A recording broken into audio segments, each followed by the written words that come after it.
नदी की बाढ़ कि जिसमें सब बह जाया करते हैं। है समय बड़ा तूफान प्रबल, पर्वत झुक जाया करते हैं।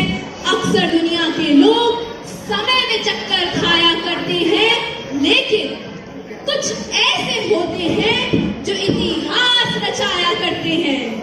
आजादी के इस अमृत महोत्सव के जश्न में पधारे हर खासोआम का स्वागत करते हैं और 75 की आजादी के जश्न की बधाइयां देते हैं। जी हाँ साथियों, बधाई इस बात की कि हम खुली हवा में सांस ले पा रहे हैं। बधाई इस बात की कि हम किसी को अपनी निजता का हिसाब नहीं दे रहे हैं। बधाई इस बात की कि रज रज कण कण हमें आशीर्वाद दे रहे हैं। शुभकामनाएं इसलिए कि हमने लगभग 200 साल की स्वतंत्रता सहन करने के बाद यह अनमोल आजादी की फिजा पाई है।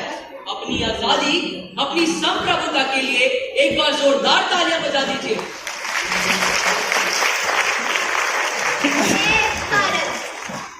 मुझे वेदों की ऋचाओं ने जन्मा जो युग पुरुषों की उंगली थाम कर चली और संघर्षों की प्रचंड अग्नि में चली। परदेसी शमशीरों की चोट खाती रही, फिर भी अतिथि देवो भव दोहराती रही। मेरी यही शांति प्रियता मेरे पड़ोसियों के लिए वरदान बन गई। सिकंदर, तुर्क, महमूद मंगोल अपने घोड़ों पर धूल उड़ाते आए और मेरे मंदिरों का सोना चुरा ले गए। मेरे ग्रंथ जला दिए और मेरा इतिहास छिन्न भिन्न कर दिया।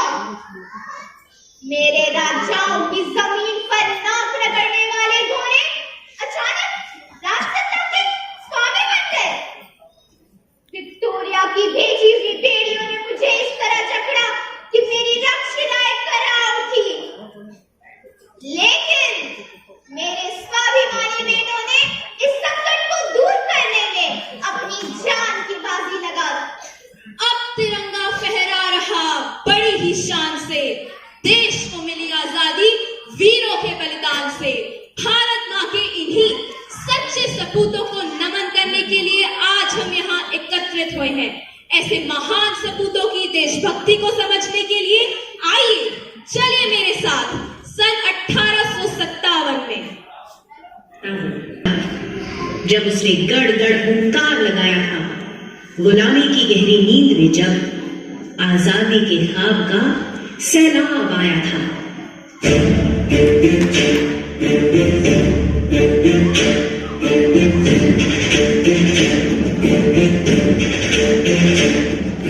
वक्त आ गया साथियों, भारत माता की चीखें अब हमारे कानों में गूंजना शुरू हो गई है। यही समय है ब्रिटिश हुकूमत के खिलाफ विद्रोह करने का। ये विद्रोह उनके एक तरफे कानून का है जो हमारा शोषण करता है। विद्रोह, विद्रोह, विद्रोह। लेकिन मंगल, तुम्हें नहीं लगता हम जल्दबाजी कर रहे हैं? यह सब करके हमें क्या मिलेगा? हम सब मारे जाएंगे। अगर तुम इसे जीना कहते हो तो मरना इससे कई बेहतर है लाभ। ये लड़ाई सिर्फ हमारे लिए नहीं, हमारे आने वाली नस्लों के लिए है।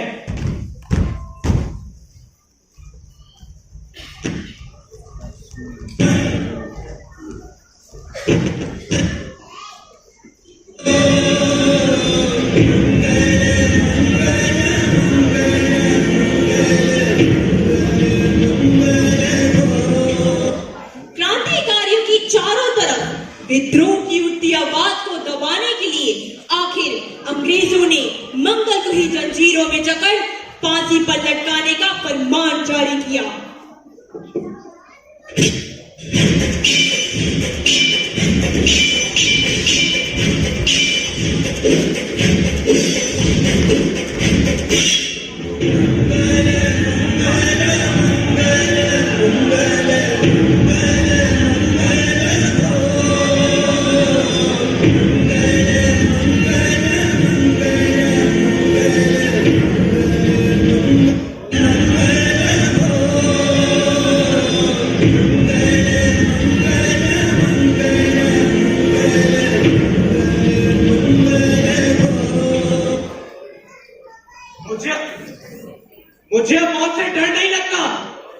मेरी इस कुर्बानी को जाया मत समझना।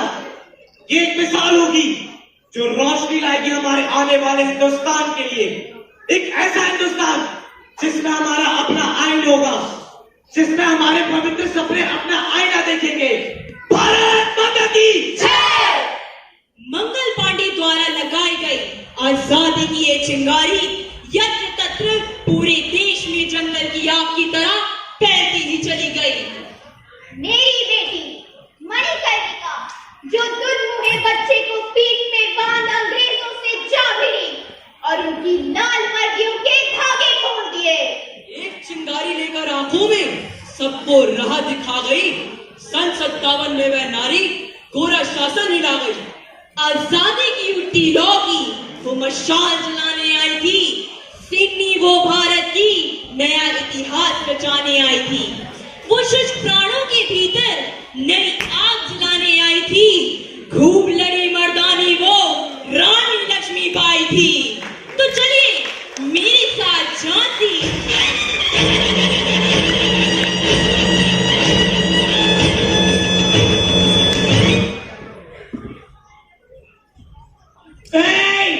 ये गवर्नमेंट चैनल लॉर्ड डलहौजी का जा है। You have to give me a classic name.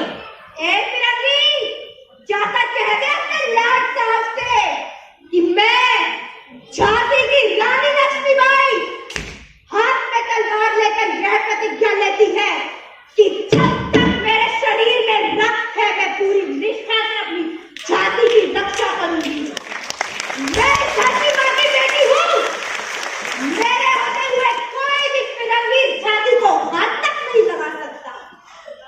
मेरे रक्त की एक एक बूंद इस झांसी में कुर्बान है। अगर है किसी में हौसला तो आकर आजमा ले। मैं अपनी झांसी नहीं लूंगी। ये झांसी अब हिंदुस्तान का की है। हर हर महादेव। हर हर महादेव। रानी लक्ष्मीबाई की इस चुनौती से बौखलाए अंग्रेजों ने झांसी पर आक्रमण कर दिया।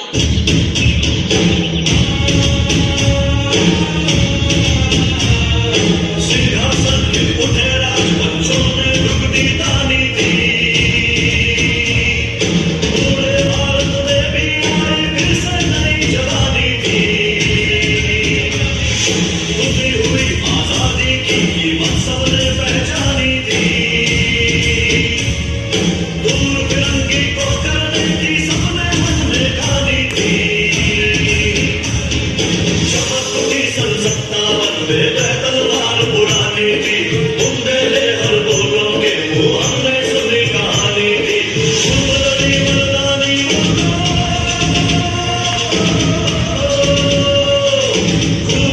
मर्दानी वो तो झांसी वाली रानी थी। झांसी वाली रानी थी।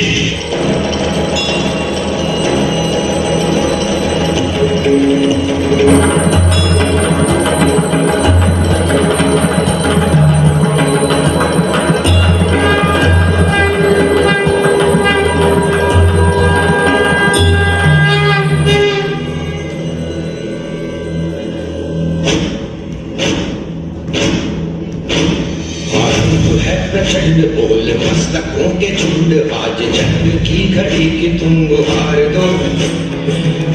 मान शान या की जान का उदान आज एक धनुष के बाण पे उतार दो। आरंभ है प्रचंड।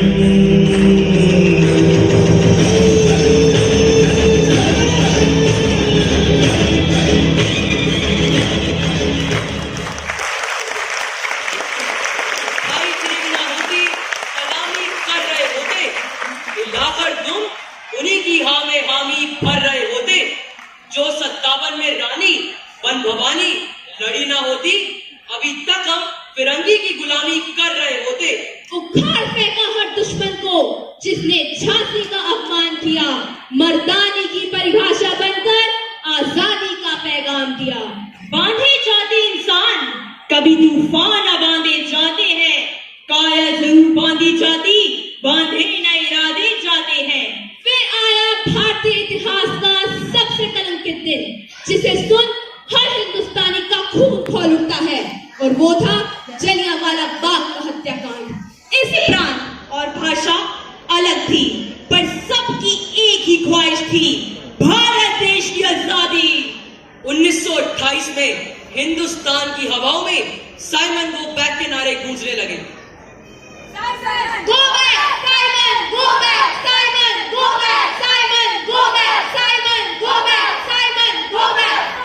Go back! और ऐसी ही एक रैली में पुलिस ने पंजाब केसरी लाला लाजपत राय पर बेतहाशा लाठियां बरसाई, जिसमें लाला जी की मौत हुई। अरे आज का अखबार पढ़ा आज का। भगत सिंह हमारे लाला जी नहीं रहे, मार डाला इन अंग्रेजों ने। भगत अब हम क्या करें? यूं हाथ पर हाथ धरकर बैठे रहे। करना वही है जो लाला हरदयाल ने सिखाया था, जो करतार सिंह सराभा ने कहा था। मतलब वही, आंख के बदले आंख, हाथ के बदले हाथ और जान के बदले जान। भगत सिंह ने अपने विचारों को घर घर पहुंचाने की ठान ली, जिसके लिए बड़े कारनामों की जरूरत थी। भगत सिंह और उनके साथियों ने सेंट्रल असेंबली में स्पेशल सेशन के दौरान बम गिराया और फलस्वरूप अंग्रेजी सरकार द्वारा भगत सिंह और उनके साथियों को गिरफ्तार कर लिया गया और उन्होंने पूरे देश को एक नारा दिया, इनकलाब जिंदाबाद, इनकलाब जिंदाबाद, इनकलाब जिंदाबाद, इनकलाब जिंदाबाद, इनकलाब जिंदाबाद, इनकलाब जिंदाबाद। उनके इस धमाके ने सालों से सोए हुए लोगों की नींद जगा दी। जेल में उनके साथ अमानवीय व्यवहार हुआ। सेंट्रल जेल में आ गई, भगत सिंह जेल के अंदर।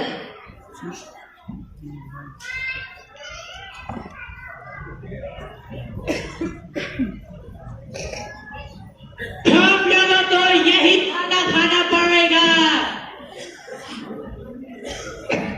खाना हर किसी खाएंगे। आधे नमक, आधे सीमेंट वाला खाना अपने वाइसराय को खिलाओ। हम भी तो इंसान हैं, हमारे साथ जानवरों जैसा सुलूक क्यों? हमें नहीं चाहिए ये भीख की रोटी। हमें हमारा अधिकार चाहिए, हमें अच्छे कपड़े, अच्छा खाना, पढ़ने के लिए किताबें और इज्जत की रोटी चाहिए। जब तक हमें हमारा अधिकार नहीं मिलता, हम भूख हड़ताल पर रहेंगे। इनकलाब जिंदाबाद! इनकलाब जिंदाबाद! इनकलाब जिंदाबाद! इनकलाब जिंदाबाद! इनकलाब, what the hell is your इनकलाब? बार इनकलाब का नारा लगाते हो, इसका मतलब क्या है? इनकलाब एक ऐलान है भारत के नौजवानों को एकजुट करने के लिए। इनकलाब एक लड़ाई है जुल्म और नाइंसाफी के खिलाफ। इनकलाब एक हथियार है आदमी का शोषण रोकने के लिए। देखते हैं ये मंगरूरी आखिर कब तक कायम रहती है। और उन्होंने खाना ना खाने की कसम ली। सरफरोशी की तमन्ना अब हमारे दिल में है, दिल के नारे जोर कितना नाजुक दिल में है। देख सकता है तुझको भी देख ले आसमां, हौसला ये देख के हाजिर बड़ी मुश्किल में है। अपने ही लहू से हम लिखेंगे अपनी दास्तां, जालिमों से छीन लेंगे ये ज़मीं के आसमां। सर तेरे जवान हम तो मौत से भी ना डरे, आज आए देश में ये क्यों गवारा हम करें। जहां कभी सूर्य का अस्त नहीं होता था, ऐसी विशाल ब्रिटिश हुकूमत को 20-25 सालों नौजवानों के आगे झुकना पड़ा। 63 दिन की भूख हड़ताल के बाद आखिर उनकी सारी मांगे पूरी हुई, मगर काल को तो कुछ और ही मंजूर था।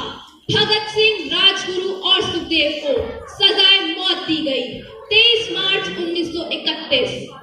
राजगुरु, भगत सिंह और सुखदेव, ये हम लोगों का आखिरी समय है।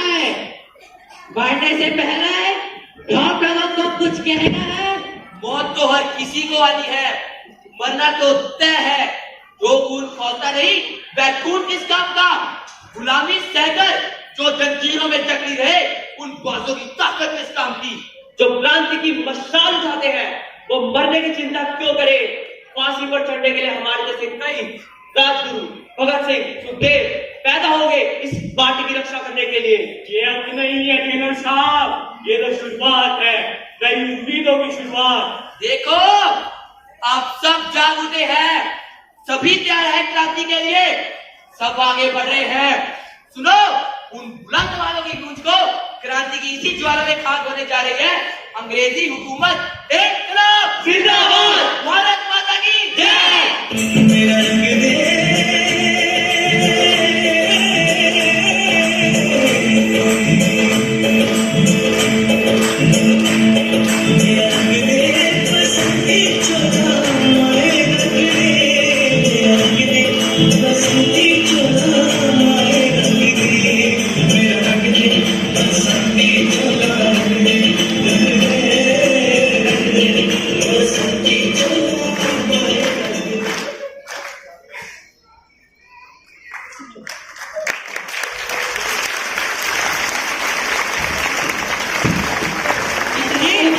सुभाष, आजाद, पटेल कुर्बान हुए इस माटी पर कितनों ने अपने पुण्य लहू से दीवार रंगी बन सावरकर।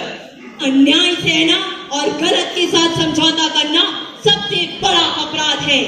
ये कहना था देशभक्तों के देशभक्त वीर सुभाष का, जो किसी पहचान के मोहताज नहीं, जिन्होंने एक अकेले दम पर पूरे देश में आजादी की मशाल जला दी, जिसे सुन भारतीय जनता हुंकार उठी।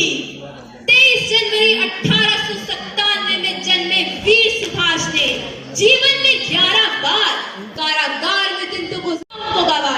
था दूर वह अपनी माँ से सालों तक भारत न आया था, पर देश प्रेम में डूबे इस योगी ने आजाद हिंद फौज बना डाला था।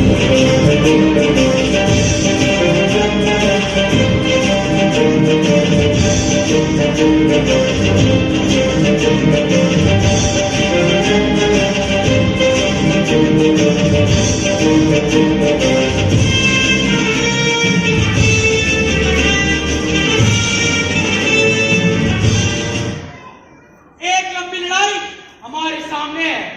आज हमारे अंदर बस एक ही इच्छा होनी चाहिए, और वो है मरने की इच्छा, ताकि भारत जी सके, आजादी के रास्ते शहीदों के खून से प्रशस्त हो सके। आजादी मांगने से नहीं, छीनने से मिलती है। आजादी की इस लड़ाई में भाग ले रहे मेरे साथियों, आज मैं आपसे खून की मांग करता हूँ। वो खून ही है जो आजादी की कीमत चुका सके। तुम मुझे खून दो और मैं तुम्हें आजादी दिलाने का वादा करता हूँ। जय हिंद। जय हिंद। हम देंगे खून, हम देंगे खून, शब्द बस यही सुनाई देते थे। रण में जाने को युवक खड़े तैयार दिखाई देते थे। मैं ईश्वर अल्लाह वाहिगुरु की कसम खाकर यह प्रण लेता हूँ कि मैं आज से नेताजी सुभाष की सरपरस्ती में आजाद हिंद फौज के परचम तले अपने मुल्क हिंदुस्तान को आजाद कराने के लिए लड़ूंगा, और इस कसम की रक्षा के लिए मरने के लिए तैयार रहूंगा। जय हिंद। जय हिंद। उस दिन तारों ने देखा हिंदुस्तानी विश्वास नया, जब लिखा मनमारन वीरों ने खून से अपना इतिहास नया। आजाद हिंद फौज ने हिंद को आजाद कराने के लिए दिल्ली की ओर कूच किया।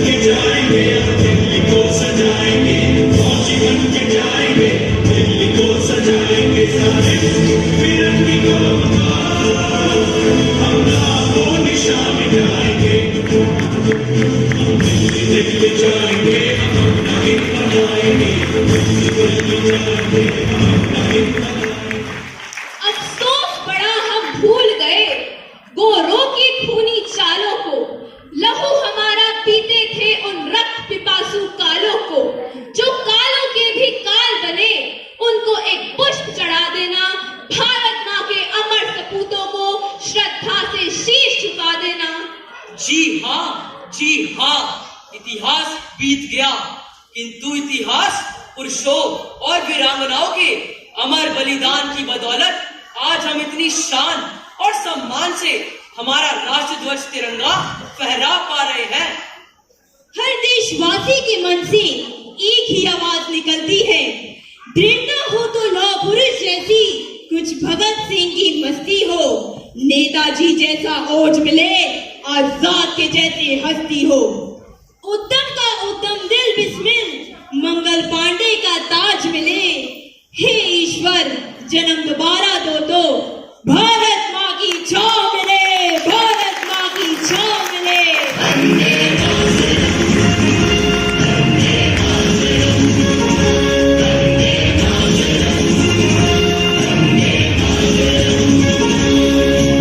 शुद्ध सुंदर अति मनोहर मंत्र वंदे मातरम। शुद्ध सुंदर अति मनोहर मंत्र वंदे मातरम। शुद्ध सुंदर अति मनोहर मंत्र वंदे मातरम। विश्व विजयी शत्रु विजयी मंत्र वंदे मातरम।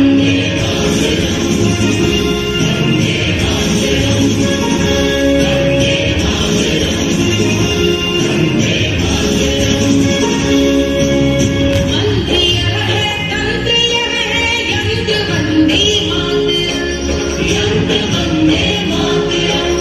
ओजमय बल कांतिमय सुख शांति वंदे मातरम। सुख शांति वंदे मातरम। नारियों के रक्त में बहता हो Vande Mataram.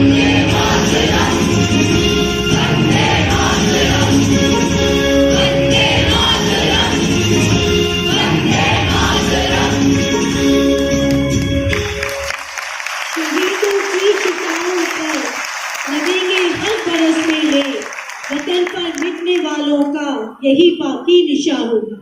That was an enthralling presentation